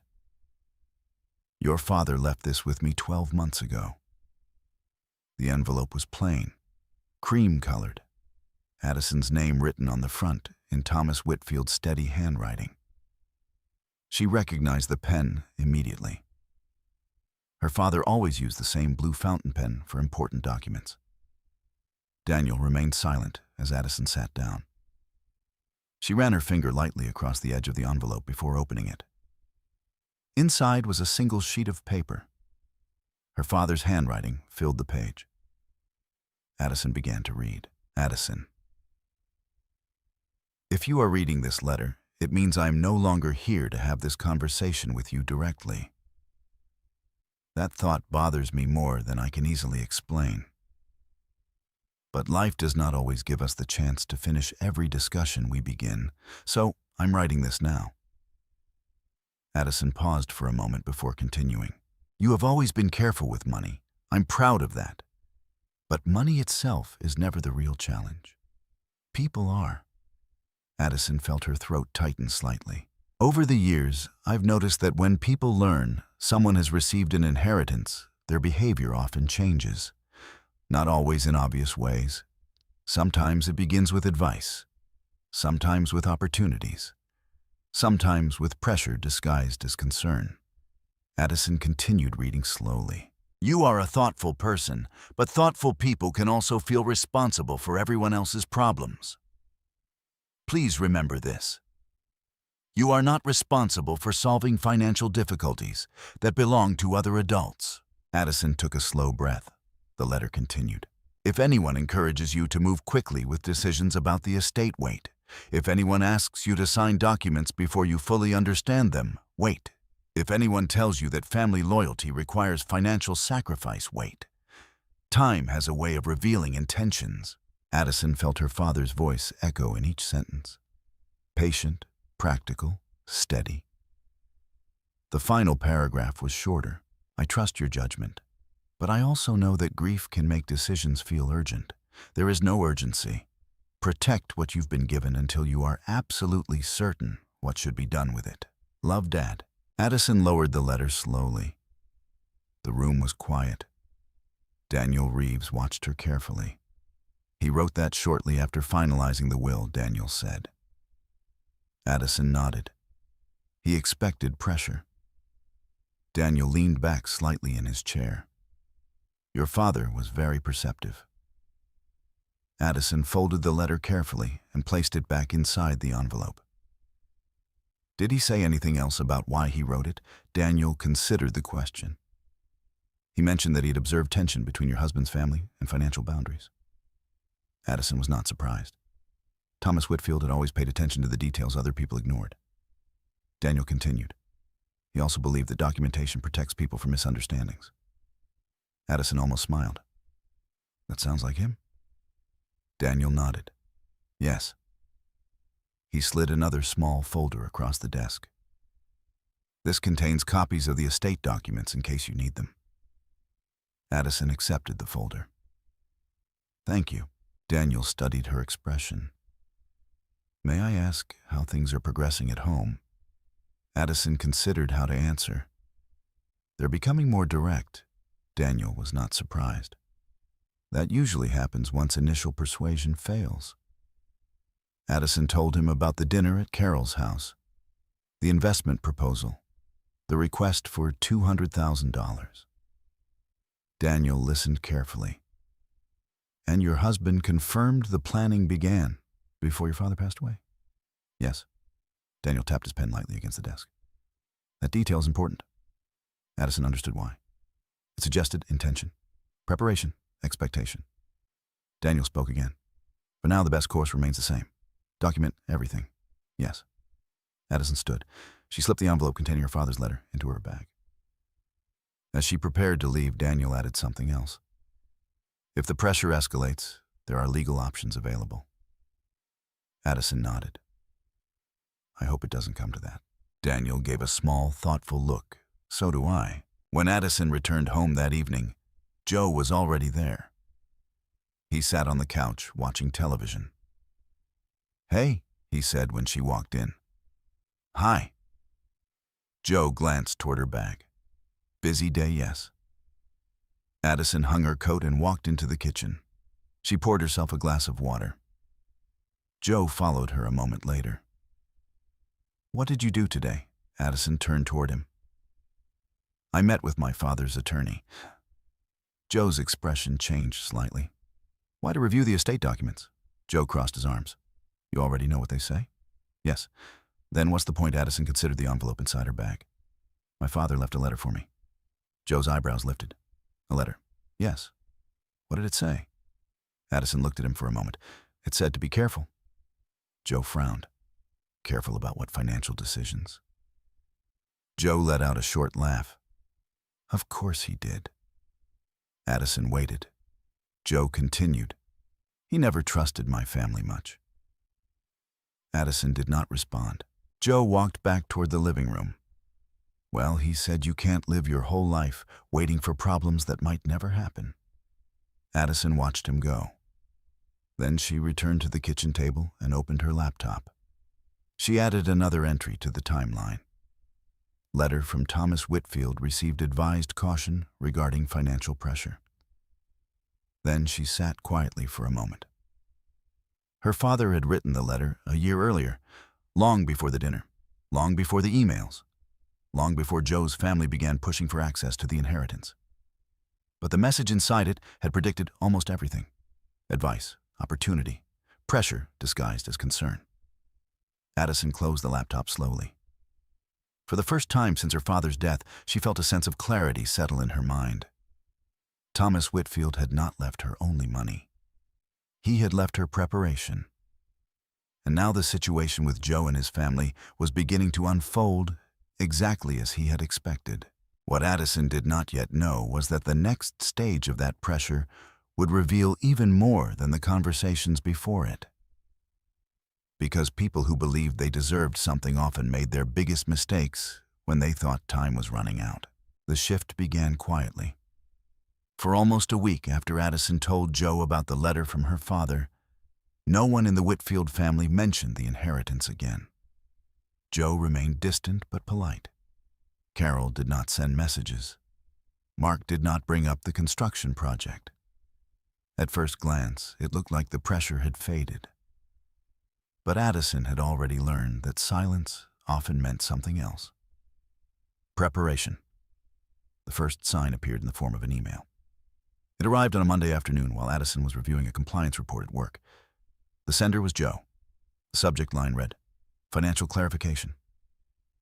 Addison opened the message slowly. "Addie, I think we need to resolve the inheritance situation soon. This tension between us isn't healthy for the marriage. I spoke with a financial advisor who confirmed that married couples usually integrate assets for long-term stability. We need to sit down tonight and finalize a plan." Addison read the message carefully. The language had changed. Joe was no longer talking about opportunities. He was talking about resolution and urgency. She forwarded the email to Daniel Reeves without adding a comment. Then she returned to her work. When Addison arrived home that evening, Joe was waiting in the living room. He stood when she entered. "Can we talk?" Addison set her bag down. "Yes." Joe walked into the kitchen and pulled a chair away from the table. "Sit down," he said. His voice sounded controlled, but the tension beneath it was obvious. Addison sat. Joe placed a printed document on the table between them. "I had this drafted by a financial consultant," he said. Addison looked at the title. "Marital Asset Consolidation Agreement." The phrase itself said enough. Joe tapped the paper. This would move the inheritance funds into a marital investment account. Addison turned the first page slowly. The document described a joint financial structure managed by Joe, a legal framework that would merge the inheritance with their shared finances. Addison looked up. "You've already prepared the paperwork." Joe nodded. "Yes, when last week." Addison noticed something important. The document had been created only days after the dinner, where she refused the investment proposal. Joe had not accepted her answer. He had simply changed tactics. "I'm not signing this," Addison said calmly. Joe's jaw tightened. "You haven't even read the full document." "I read enough." Joe leaned forward. "Addie, this isn't optional anymore." The sentence landed heavily. Addison met his eyes. "What do you mean?" Joe exhaled slowly. "Our marriage is under stress? Because I won't give you control of my inheritance." Joe's voice sharpened. "That's not what this is about." Addison waited. Joe continued. "Marriage means shared decisions and shared finances." Joe nodded. "Yes." Addison looked back at the document. "My father left the estate to me." Joe shook his head. "That's a technicality." "No," Addison said quietly. "It's a legal decision." Joe stood and began pacing across the kitchen. "You're letting your father control our marriage, even after he's gone." Addison remained seated. "My father wrote the will, and now you're hiding behind it." Addison said nothing. Joe stopped pacing. "Mark's project is already delayed because of this." Addison raised her eyes. "You told him he would have the money." Joe hesitated. Then he answered. "I told him we were working on it." Addison understood. Joe had already promised funds he did not yet have. "You created a problem," she said quietly. Joe's voice rose. "We created a problem." "No," Addison replied. "You did?"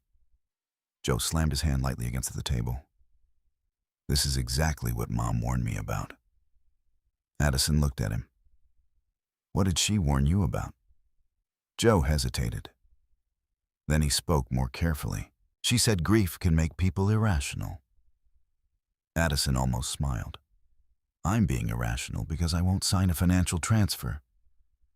Joe looked frustrated. You're destroying trust in this marriage. Addison's voice remained calm. Trust doesn't require surrender. Joe stared at her. Then he pushed the document closer. Sign it. Addison didn't move. Joe's voice lowered. If you don't, we're going to have serious problems. Addison finally stood. I think we already do. Joe's expression hardened. You're choosing money over your husband. Addison picked up the document and placed it back on the table. No, she said quietly. I'm choosing responsibility. Joe watched her for a long moment. Then he turned and walked out of the kitchen. The bedroom door closed moments later. The house fell silent again. Addison sat back down at the table. The printed document remained in front of her. She opened her laptop. Inside the estate records folder, she created a new subfolder. Legal pressure. She scanned the document Joe had presented, saved it. Then she added a new entry to the timeline. January 6th. Joe presented marital asset consolidation agreement, requested signature. She paused. Then she added another line beneath it. Joe stated refusal would create serious problems for the marriage. Addison leaned back in her chair.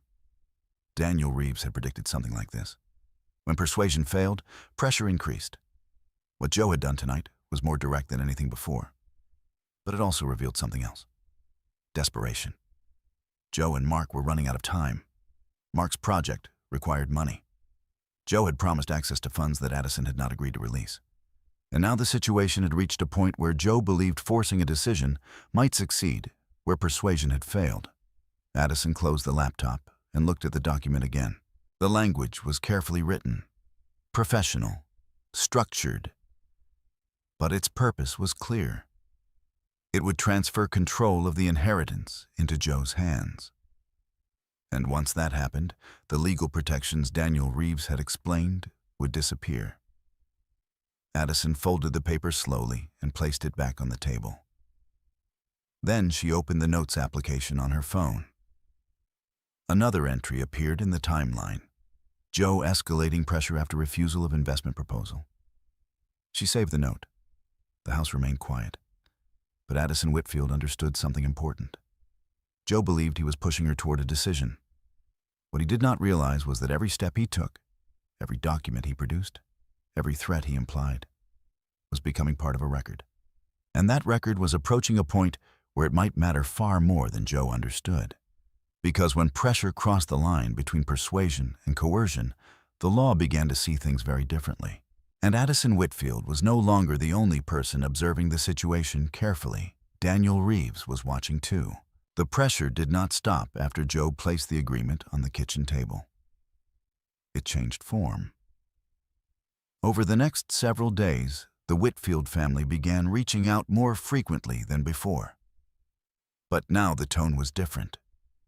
The earlier language of opportunity and shared success had been replaced by something more impatient. Addison noticed the shift immediately. The first message came from Mark.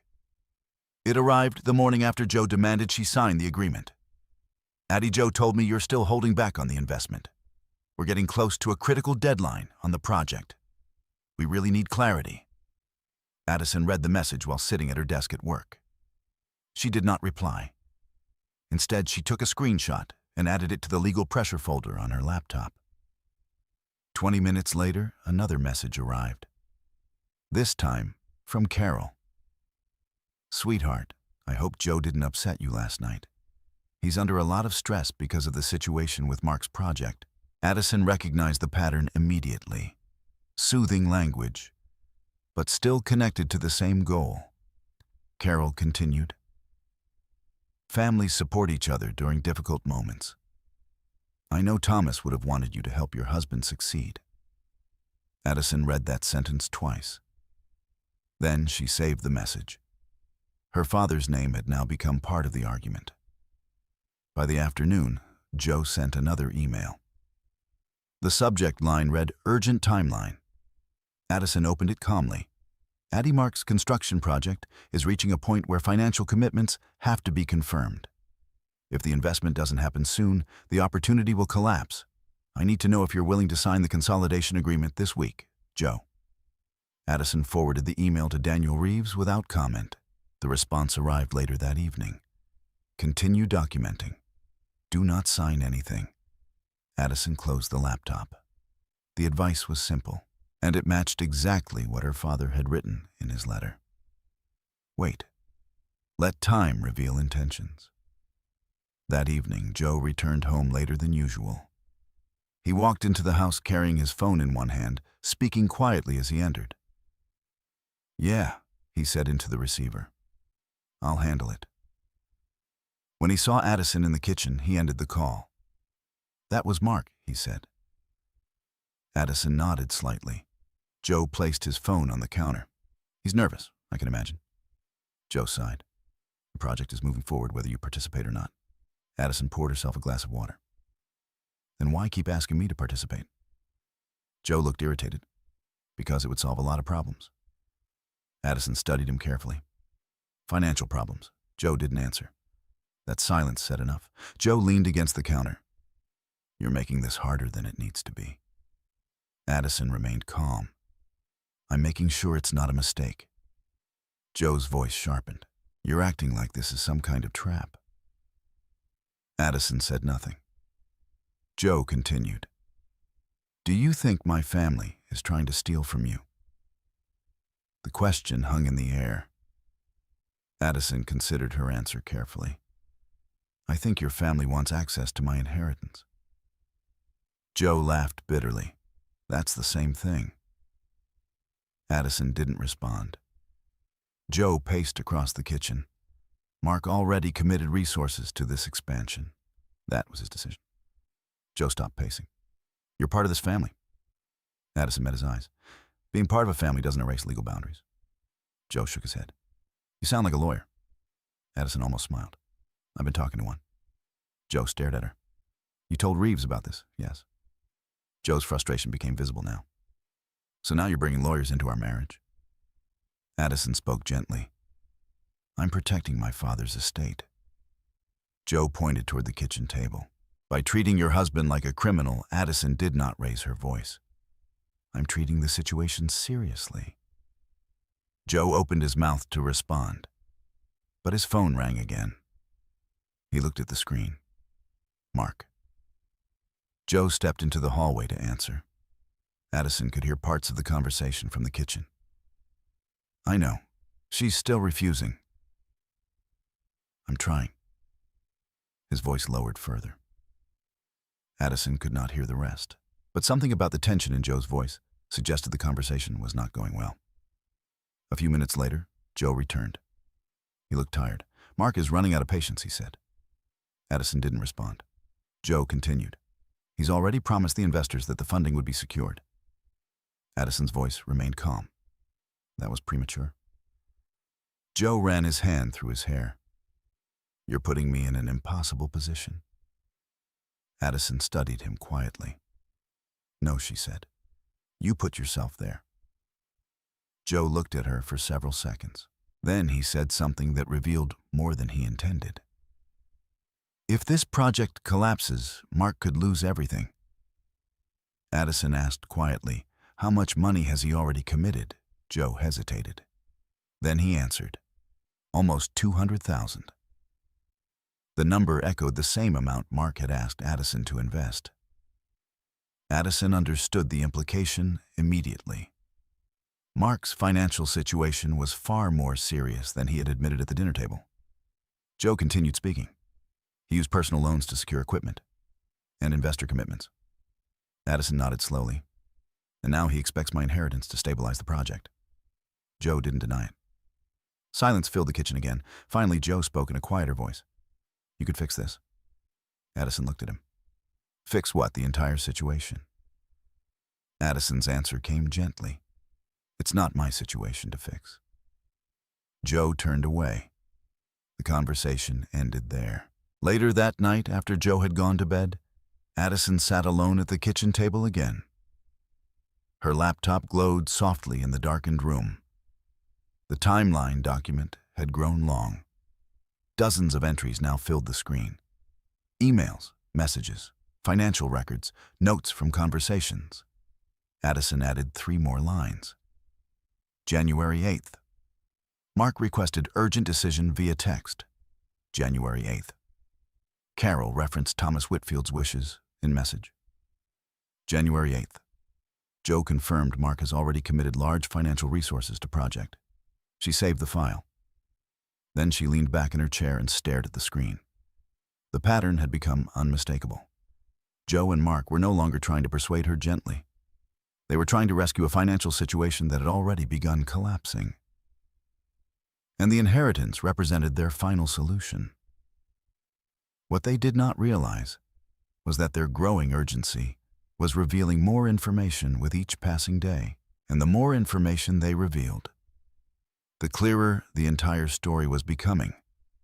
Addison Whitfield closed the laptop quietly. Her father had been right about one thing above all else. Time revealed intentions, and time was now revealing far more than the Whitfield family had planned. The meeting was scheduled for a Tuesday morning. Daniel Reeves had arranged it after reviewing the documents Addison had been collecting for weeks. He described it simply as a formal discussion to clarify financial boundaries. But Addison understood what it really was. A confrontation. The conference room inside Daniel Reeves' law office was quiet when Addison arrived. A long wooden table occupied the center of the room. A legal pad, a small stack of documents, and a digital recorder sat neatly near Daniel's chair. Daniel greeted her with a calm nod. "Thank you for coming early," he said. Addison took a seat. "Joe confirmed he'll be here." "Yes," Daniel replied. He said his mother and brother would also attend. Addison was not surprised. If the Whitfield family believed they could influence the conversation through numbers, they would bring numbers. 10 minutes later, the office door opened. Joe entered first. His expression was tense but controlled. Behind him came Carol Whitfield and Mark Whitfield. Mark looked impatient. Carol carried the same composed politeness she always used in public settings. Daniel stood to greet them. "Good morning," he said. Joe nodded. "Morning." They took seats across the table from Addison. For a moment, no one spoke. Then Daniel began. "Thank you all for coming," he said. "We're here to discuss the estate left by Thomas Whitfield and the requests that have been made regarding its transfer." Joe leaned back slightly in his chair. "I think the situation has been misunderstood," he said. Daniel folded his hands. "Then this meeting will help clarify things." Mark spoke next.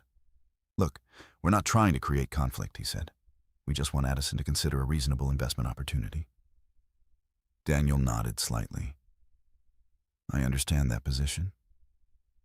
He opened the folder in front of him. "However, we need to review some facts." Joe glanced at Addison, then back at Daniel. Daniel lifted the first document.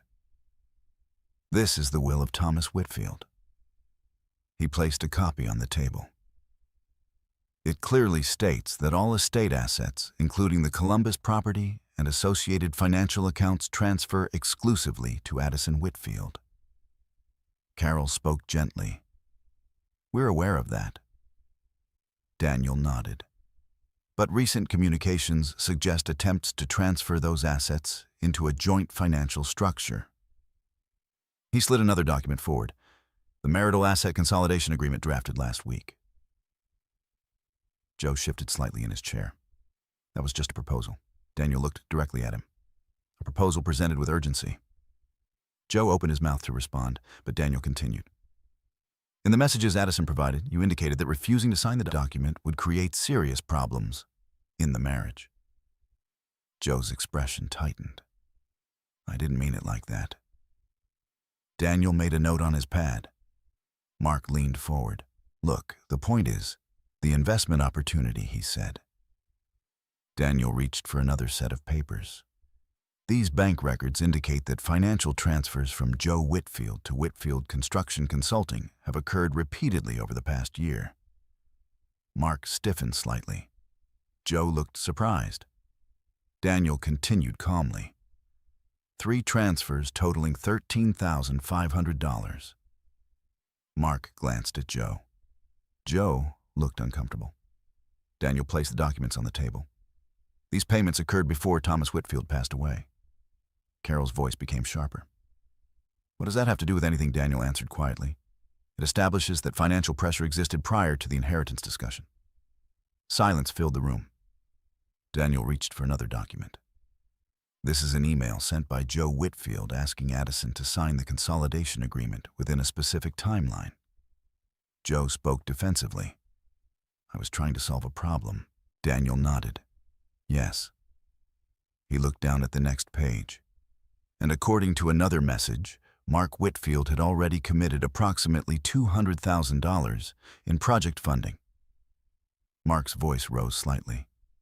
That's my business? Daniel met his gaze. It becomes relevant when another person's inheritance is requested to stabilize the project. Joe leaned forward now. You're twisting the situation. Daniel remained calm. No. He slid another document across the table. This is the financial proposal drafted by Mark Whitfield, suggesting the inheritance be moved into a trust managed by Joe Whitfield. Joe glanced at the paper. That's just planning. Daniel looked toward Addison briefly, then back at the others. The concern here is not planning. He tapped the documents. The concern is pressure? Carol crossed her arms. No one pressured Addison. Daniel raised an eyebrow slightly. He pressed a button on the small recorder sitting on the table. A voice filled the room. Joe's voice. If you don't sign it, we're going to have serious problems. The audio lasted only a few seconds. But it was unmistakable. Joe's face drained of color. Mark looked stunned. Carol stared at the recorder. Daniel stopped the playback. The recording was provided with Addison's consent, he said. No one spoke. Daniel continued. In addition to the audio, there are documented messages from multiple family members urging Addison to move her inheritance into shared financial structures. He looked directly at Joe. That pattern can legally be interpreted as financial coercion. Joe sat back slowly. That's ridiculous. Daniel's tone remained even. Perhaps. He folded his hands. But if this matter escalated into a formal legal dispute, the documentation Addison has collected would become evidence. The word evidence settled heavily over the room. Mark rubbed his forehead. Carol looked angry. Joe stared at the table. Daniel spoke again. The purpose of this meeting is simple. He turned a page. Addison Whitfield's inheritance remains her separate property. He looked at Joe. Any continued attempts to pressure her into transferring those assets could expose you to legal consequences. Joe's voice was quieter now. So what are you saying? Daniel answered clearly. I'm saying the financial discussion ends here. He closed the folder. The estate will remain under Addison Whitfield's control. Mark leaned back in his chair. This is unbelievable. Daniel did not react. Joe finally looked at Addison. For the first time since the meeting began, his voice carried uncertainty. You brought all this? Against me, Addison spoke calmly. I documented what happened. Joe looked away. The room fell silent. After a moment, Daniel stood. If there's nothing further, he said, this meeting is concluded. Carol rose from her chair first. Her expression had hardened. This family won't forget this, she said quietly. Daniel did not respond. Mark followed her toward the door. Joe remained seated for a few seconds longer. Finally, he stood. He looked at Addison once more, but this time he said nothing. Then he walked out. The office door closed softly behind them. The room returned to quiet. Daniel sat back down. You handled that well, he said. Addison exhaled slowly. I didn't say much. Daniel gave a small nod. You didn't need to. Addison looked at the stack of documents on the table. Weeks of conversations, emails, financial records. All of it had led to this moment. The pressure had not disappeared. But something important had changed. The truth had been spoken out loud. And once truth entered a room like that, it was very difficult to pretend it didn't exist. The days after the meeting at Daniel Reeves's office passed quietly. not the uneasy silence that had filled Addison's home before. This silence felt different, final. Joe moved through the house with a careful distance, as if every conversation now required caution. The anger that had once appeared quickly in his voice was gone, replaced by something colder. Resignation. They spoke only when necessary, about groceries, about schedules, about practical things. But the subject that had consumed their lives for weeks, the inheritance, never appeared again. Because after the meeting in Daniel Reeves' office, there was nothing left to debate. The documents had been placed on the table. The messages had been read aloud. The recording had spoken for itself. And the truth had been impossible to ignore. 3 days later, Addison met Daniel again. This time, the meeting was brief. Daniel handed her several finalized documents. "These confirm that the estate transfer is complete," he said. "The accounts are now fully under your name." Addison nodded. "And the house? The deed has been recorded. The property belongs to you." Addison placed the papers carefully inside her folder. Daniel watched her for a moment. "Have you made any decisions about the future yet?" he asked. Addison thought for a moment before answering, "Yes." Daniel waited. "I'm moving into the house." Daniel nodded slowly. "That seems appropriate." Addison stood. "There's one more thing." Daniel raised an eyebrow. "I'm filing for divorce." Daniel did not appear surprised. "Would you like my office to assist with that?" "Yes." Daniel simply said, "We'll begin the process. No dramatic statements, no raised voices. Just another set of documents that would quietly mark the end of something that had already begun to fall apart." The day Addison returned to her father's house felt different from the first time she had unlocked the door after the funeral. The air inside still carried the faint scent of old books and coffee. But this time, the silence felt calm, not empty. Addison placed a small suitcase near the hallway and walked slowly through the rooms: living room, kitchen, study. The desk where her father had once worked remained exactly as it had been. Addison sat in the chair again. For a moment, she allowed herself to simply breathe. Everything that had happened over the past 2 months, the arguments, the pressure, the legal meeting, felt distant now. Not forgotten, but finished. She opened the desk drawer and placed the folder labeled Estate Records inside. The timeline, the emails, the financial documents, all of it. She closed the drawer gently. Some records needed to be preserved. But they no longer needed to sit on the kitchen table every night. Addison stood and walked to the window. Across the street, Mr. Howard Green was watering a small row of winter plants near his front porch. He noticed her and raised a hand in greeting. Addison waved back. Life outside the house had continued, while everything inside it had been changing. And now slowly, her own life would begin again. Later that evening, Addison carried a box into the living room. Inside were a few items she had brought from the house she once shared with Joe. Clothes, books, a framed photograph from her college graduation. Nothing more. There were no dramatic arguments when she moved out. Joe had not tried to stop her. Perhaps the meeting with Daniel Reeves had made the situation too clear to dispute. Or perhaps Joe had finally realized that the inheritance had never been his to negotiate. Either way, the separation had happened quietly. The divorce paperwork would follow. Addison unpacked the last item from the box. Her father's fountain pen, the same pen he had used to write the letter Daniel Reeves had given her.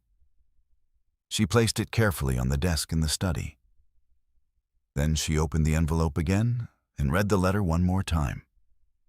The words had not changed, but they felt different now, because everything her father had warned about had happened exactly as he predicted.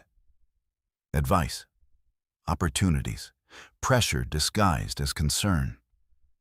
And time had revealed the intentions behind each of them. Addison folded the letter again and placed it back in the envelope. Then she turned off the desk lamp. Night settled quietly around the house. Outside, the winter air moved gently through the trees.